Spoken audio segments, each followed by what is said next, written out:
Hey guys, and welcome to another video. It is really hot in the UK today, so I've got a fan in the background. Apologies if you can hear it. It is so hot. Yeah, trying to do my best to bring a video to you guys. But in today's video, I wanted to bring as much information as possible around Forge and a couple of new leaks and things that are happening for Halo Infinite. Some of them sound really interesting. Some of the leaks for Forge are just mental. I'm really excited for Forge to come in the future. And also as well, I want to give you my thoughts and opinion on campaign co-op, mission replay. On Saturday night, we did a community live stream with a couple of subscribers as well, going through the entirety of the Halo Infinite campaign playing 4-player. It was a hell of a lot of fun. Two really great members of the community that joined and played through the campaign, so I've got to thank you to them for joining and sticking through for the entirety of that. It really was a lot of fun, and yeah, there'll be plenty more streams going forward where I play with you guys and invite you guys into lobbies and things to play through, if it's DLC, to play through whatever it might be, multiplayer, whatever. There'll be plenty more opportunities, so make sure you guys stick around for that and join the Discord down below in the description. But anyway, without further ado guys, let's get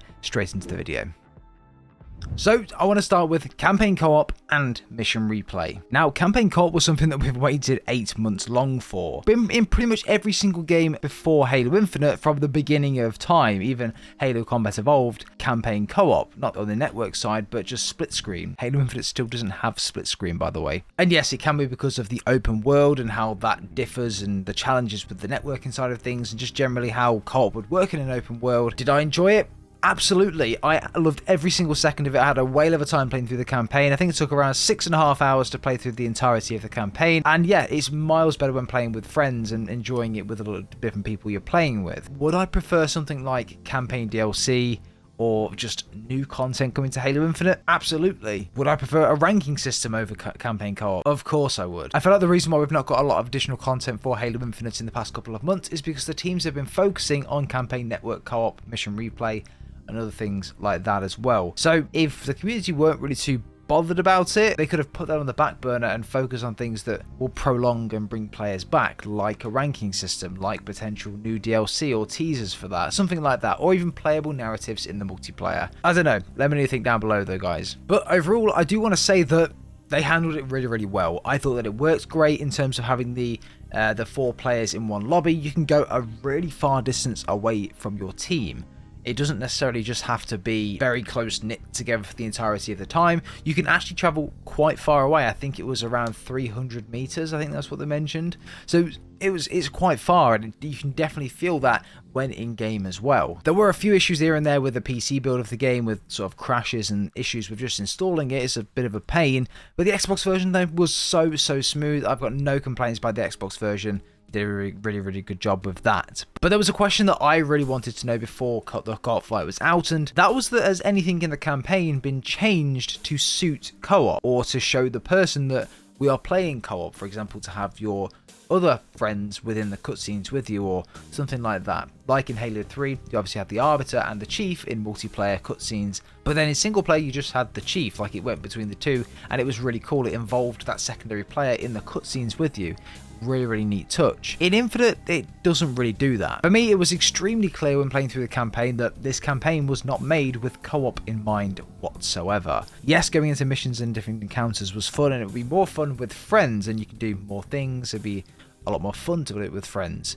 But there was very little difference in terms of the cinematics in the game. There was no cutscenes with any of the other chiefs in it. I know it wouldn't be canon to do that, but it would just be cool, right? There's nothing there in the cinematics or cutscenes to differentiate co-op and single player, which I think is a big missed opportunity there. Then mission replay is just mission replay. It is literally what it says on the tin, and it does what it says on the tin. The cool thing about it though is that you can go back to previous missions with the loadout that you've currently got in the open world. So you can start a mission. If you don't feel like you've got the correct equipment or weapons to finish that mission on Legendary, for example, you can go into the open world, get your weapons, go back to that particular point and carry on from the mission. That's a really neat feature. Really like that, and you can literally go into that mission on different difficulties with as many skulls on as you want to and do whatever you want to whilst in the open world and just in the TAC map. It's a really good idea, to be honest. They've executed it really well. It's mission replay. There's not really much else I can say about it. Now let's move on to a couple of Forge leaks. I know this is what a lot of people are here for, and this is one of the most exciting parts of Halo this year. Forge will be out in September, remember, and it will be out as a beta to start with, but there's so much you can do in Forge this time around. They've really evolved Forge and made it into something that even I didn't think it would be like. So the first one that I want to discuss is a couple of maps that were leaked from the co-op campaign build of the game. So in the flight, in some of the files, there were some bits around Forge in there, and it tells you some of the maps that we get. So essentially like Forge World and Halo Reach, like a blank canvas that you can go in and do whatever you need to do, be as creative as possible. On screen right now are a couple of those default map files found in the files of the flight build. Now, one of them is a space map, the next one is a desert map, deep sea, wetland, the academy, and blank. One that gets me most excited is the space one and the deep sea one. Imagine just having dogfights created in a complete new game mode, new map, everything like that on Forge, which can be a community playlist that you can play and just have a lot of fun with. This is the sort of stuff that Halo needs. Halo needs the community to take charge and do what they need to do until 343 get into the rhythm of developing new content regularly. This is the only way Infinite is going to survive or last for a long period of time, is if they give the community features and the tools to be able to take this game forward and make the most of it in a dire situation. Again, this is really cool because it is like a blank canvas. Forge World, you could go into it and you could go wherever you wanted to on that map, build whatever you want wherever you wanted to, and there was no limitations as to really what to do in that. You could literally do whatever you wanted to, and that was the beauty of Forge World. So I'm really excited to see they're expanding into space, into a desert, into the deep sea as well, so underwater maps potentially, whatever it might be there, or on water maps so you can build massive boats, cruise liners, whatever it might be, cargo ships, have different things. Maybe there'll be a remake of Wetwork from Modern Warfare on there. The opportunity is literally endless, and I cannot wait to see what the community does. The next one is a really important one, and it goes hand in hand with pretty much what we've just mentioned in terms of some of the creativity of the community. This is a fully fledged file share system coming to Halo Infinite. Now again, this was found in the flight build of this game, and I'm really excited that 343 are actually bringing something like this into the game. This is very reminiscent of Bungie's file share system within Halo Reach, and I am all for this. Halo Reach had an absolutely amazing file share system. You could go into it, you could find literally anything you wanted to, anything the community was making, and it would all be there in a browsing system. You could do it online and it would appear in your file share system on the game. It was really good, cool, really well done and put together, and it really helped make some amazing gameplay opportunities with friends in custom games and much more. I'm really excited to see how this goes and where it goes, and it's a massive step in the right direction for 343 putting these tools into Infinite eventually, if they don't get delayed, of course. Now, I'm sure you guys have seen the leaked DMR in Halo Infinite on Twitter and a couple of other locations as well.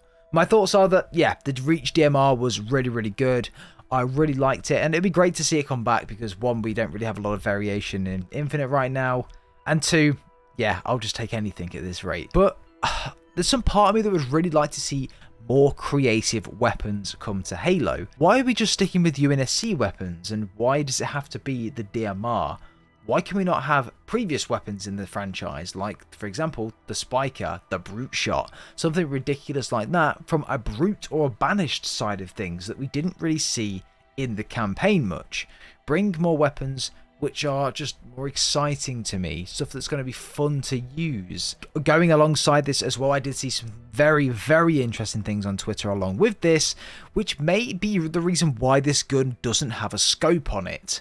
Now, hear me out on this. Halo Infinite might have some form of attachment system. Now, what do I mean by that? Well, you can literally select and deselect different attachments to go on your weapon. Now, there is a screenshot you will see on screen right now, which will detail some of those that have been found in the game files. Now, I won't go through all of them, but you can see on here there's a couple of ones like a long barrel, a silencer. Whether it would have any actual in-game modifiers to the weapon, I don't know, but maybe it's just an aesthetic thing to make your gun look cool. Potentially you have different scopes as well. Maybe you could add different ammo types on. I don't really know. This was just a small screenshot of some of the things that was found in the game files of the flight build that was out as well.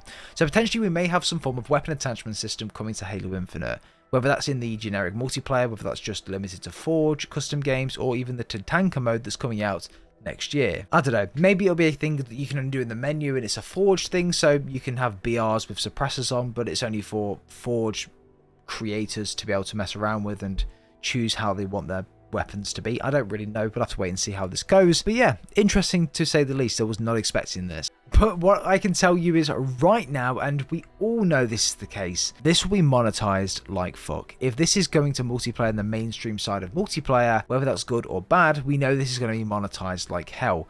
Could you imagine all the different variations and skinned versions of attachments and scopes and suppressors and stuff that you can put on your weapon, and just general bundles you can buy with all of these amazing attachments on these weapons and this amazing skin for this BR or whatever it might be, or the new DMR? This will be monetized like hell, and you guys know it as well as I do. So I don't really want this to come to multiplayer because I know the outcome of it. I want to make it a Forge thing that the Forge creator who's creating the map and scripting the game modes can go ahead and put on if they really want to. That's about as far as I want it to go, and let's just stop it there.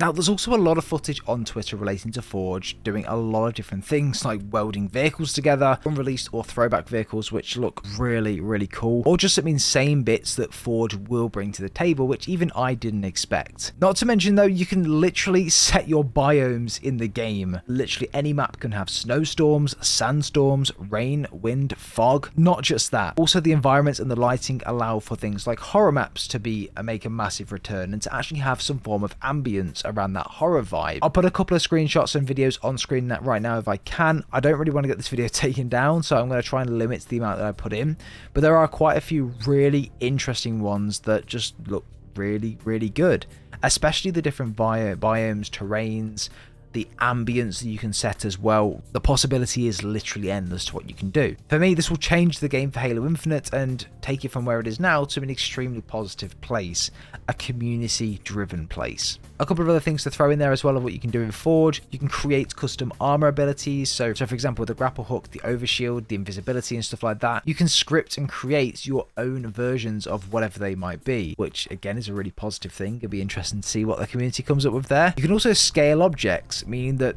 you can make, for example, a normal sized warthog about 1,000 times bigger than it normally would be, which would be really funny and interesting to see how that would work out as well. Lightning strikes, different abilities like this, you can do that. Thunderstorms, stuff like that, apparently you can do that too. Fog, wind, rain, all of that is going to come as well, so you can modify and change that, which I think will be cool. And you can weld vehicles together, as I mentioned earlier, but specifically Banshees onto tanks.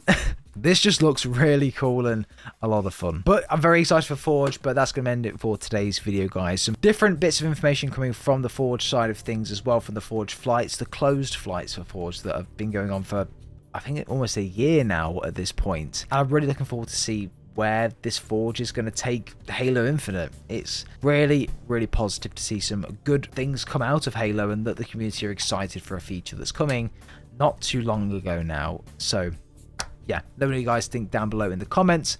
But I hope you guys enjoy the rest of your day. And yeah, we'll speak to you guys in the next one.